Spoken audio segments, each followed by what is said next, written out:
তিনি দয়ালু, তিনি মেহেরবান, তার দয়ার কোনো শেষ নাই, তার মায়ার কোনো শেষ নাই, তার ভালোবাসার কোনো শেষ নাই। ভালোবাসাকে তিনি 100 টুকরা করেছেন। আল্লাহ তাআলা ভালোবাসা তৈরি করার পরে ভালোবাসাকে 100টা টুকরা করেছেন, করে নিজের মধ্যে 99 টুকরা ভালোবাসা তিনি জমিয়ে রেখেছেন, আর 1 টুকরা ভালোবাসা পৃথিবীর সবার মাঝে তিনি ঢেলে দিয়েছেন। ওই 1 টুকরা ভালোবাসার ছিটে ফোঁটা আমি কিছু পেয়েছি, আপনি কিছু পেয়েছেন, আপনারা কিছু পেয়েছেন, সবাই মিলে কিছু না কিছু পেয়েছি। সবাই মিলে কয় টুকরা? আওয়াজ করে বলেন, কয় টুকরা? আর নিজের কাছে তিনি রেখে দিয়েছেন জমা কয় টুকরা? 99 গুণ বেশি ভালোবাসার অধিকারী তিনি। তারপরও দেখবেন আমাদের মাঝেও কত ভালোবাসার উদাহরণ দেখা যায় বিশ্বব্যাপী, গোটা পৃথিবীব্যাপী। ভালোবাসার উপন্যাসের কোনো শেষ নেই। ভালোবাসা নিয়ে নির্মিত রচিত মুভি, ফিল্মের কোনো শেষ নেই। এমনও ফিল্ম মেকার আছে, তারা এমনভাবে ঘটনা পরম্পরাকে শ্রোতাদের কাছে উপস্থাপন করে, আমরা সবাই জানি যে এটা হচ্ছে অ্যাক্টিং, তাই না? অ্যাক্টিং দেখেও আমরা কাঁদি। ভালোবাসার এরকম নমুনা তারা স্থাপন করে। হ্যাঁ, শেষ পর্যন্ত দেখা যায় যে নায়ক নায়িকার ঘটনা এমন পর্যায়ে পরিচালক নিয়ে যায়, মনের অজান্তে আমরা কাঁদি। এই কষ্ট, এই দুঃখ, এই বিরহ দেখে আমরা কাঁদি, কিন্তু আমরা জানি যে it's an acting, it's not the real life. এটা বাস্তব জীবন নয়, এটা নাটক, টাকার বিনিময়ে ওনারা অভিনয় করেন। এই অভিনয় দেখে আমরা কাঁদি। তার মানে ভালোবাসার কি উপমা পরিচালক সিনেমার মধ্যে সেট করেছে, ঠিক কিনা? আবার আইয়ুব বাচ্চু মরার আগে বলে গেছে, সব ভালো তুই একা বাসিস নে, একটু ভালোবাসতে দিস মোরে।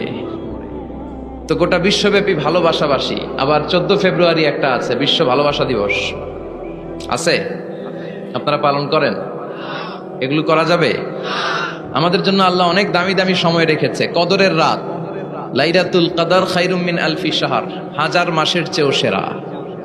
কদরের রাতের বারাকা, মার্সি, ব্লেসিংস যদি কেউ হাসিল করতে পারে, 1000 বছর ইবাদত করলে যেই সওয়াব, আল্লাহ ওই পরিমাণ সওয়াব ওই ইবাদতকারীর আমলনামায় লিখে দিবে।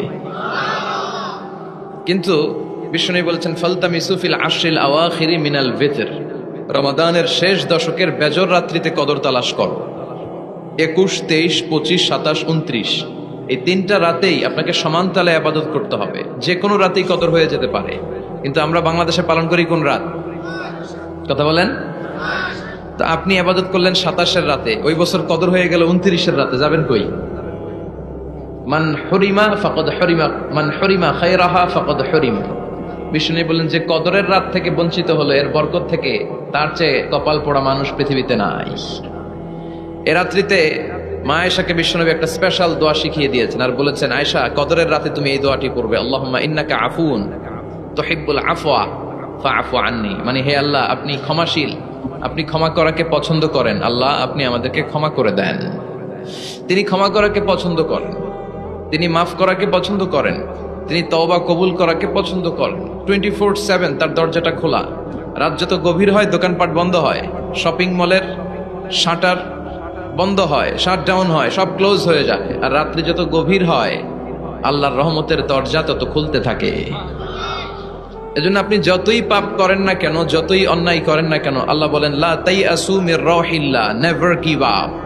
কখনো হতাশ হয়ো না, কখনো আমার রহমত থেকে নিরাশ হয়ো না। তিনি দয়ার সাগর, তিনি মায়ার সাগর। আপনি কত পাপ করেছেন, কত অন্যায় করেছেন, কত মিথ্যা বলেছেন, কত নামাজ কাজা করেছেন, আপনার পাপ, আপনার অন্যায়, আপনার অপরাধ যদি হয় খালের পানির সমান, বিলের পানির সমান, জেনে রাখবেন আল্লাহর দয়া হচ্ছে সাগরের পানির সমান।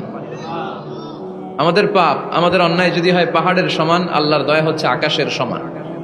লা তাকনাতু মির রাহমাতিল্লাহ, আল্লাহ বললেন, কখনো আমার রহমত থেকে নিরাশ হয়ো না। এজন্য বিপদে আপদে সব সময় আমরা প্রশংসা করব একজনের, চিল্লায় বলতে হবে, তিনি কে?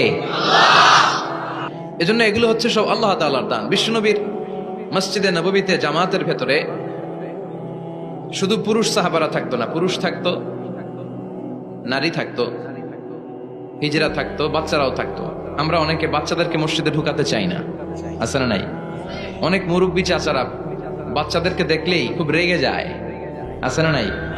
আপনারা এখানে মুরব্বীরা যারা আছেন, আপনারা হয়তো রাগেন না, অন্যান্য এলাকায় দেখেছি আমি যে খুব রেগে যায়, বলে যে এটারে আনছে কে।